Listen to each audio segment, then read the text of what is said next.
I think I might lose my job. And I don't say that lightly. When you've been somewhere for over 20 years, you don't panic easily. You notice patterns. Meetings feel different. Conversations change tone. Budgets get tighter. Decisions start happening without you in the room. At this stage in my career, I cannot afford to be reactive. Now, maybe I am wrong. Maybe I'll outlast this whole shift. Maybe I'll ride it out another 5 or 10 years. But I don't build my life on maybe. I build it on probability. And if the probability says change is coming, I prepare. Not dramatically, strategically. In this video, I'll show you what tipped me off and what I'm doing right now and what you can do if you feel the ground is shifting under your feet too. Because this is not panic. It is simply pattern recognition. I've been with this corporation for 23 years. That's not a short run. I've trained sales teams. I've coached managers. I've helped drive revenue.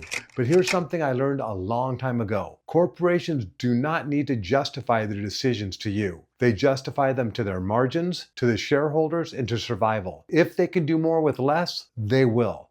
If they can automate, they will. If they can restructure, they will. And that's not personal, that's business. But once you understand it, you stop feeling shocked by it. Let me say something that took me years to accept. And I mean no disrespect when I say this. Everybody is replaceable. In large organizations, roles are replaceable. That's not an insult, that's structure. And this is why humility matters so much in today's market. Because here's the part that most people miss. Roles are replaceable, value is not. There's a difference between filling a seat and driving results. And when cuts happen, they don't remove feelings, they remove numbers. So the real question isn't, am I loyal? It's, am I strategically valuable? And that shift changes everything. If my job could disappear any day, then I need to raise my standards today. And here's what this looks like for me. First, I must be valuable. Not nice, not busy, valuable. Second, I must be adaptable. New systems, I learn them.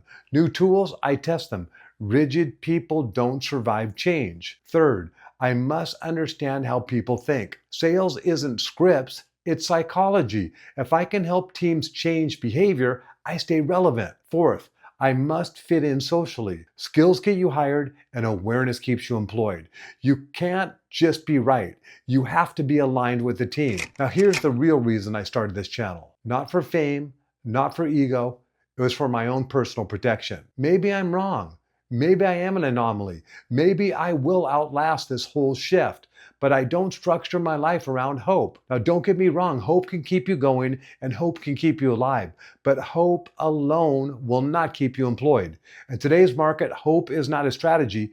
Probability is. And mathematically building a second income makes more sense to me than waiting for the day that they give me the memo. That is why I'm here, and that's why I'm building something outside the walls of the corporation.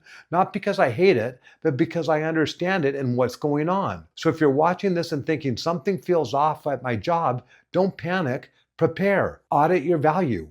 Increase your visibility, build relationships, start something on the side. Even small steps matter. And if this resonates with you, if you're someone who wants to stay sharp, stay valuable, and build leverage, I'd appreciate you subscribing early as I build this channel. We're going to talk about sales, psychology, adaptability, and building real security in uncertain times. And check out the resources in the description box.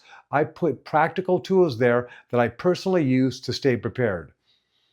I don't know if I'll lose my job next month, but I know this. If it happens, I won't be starting from zero.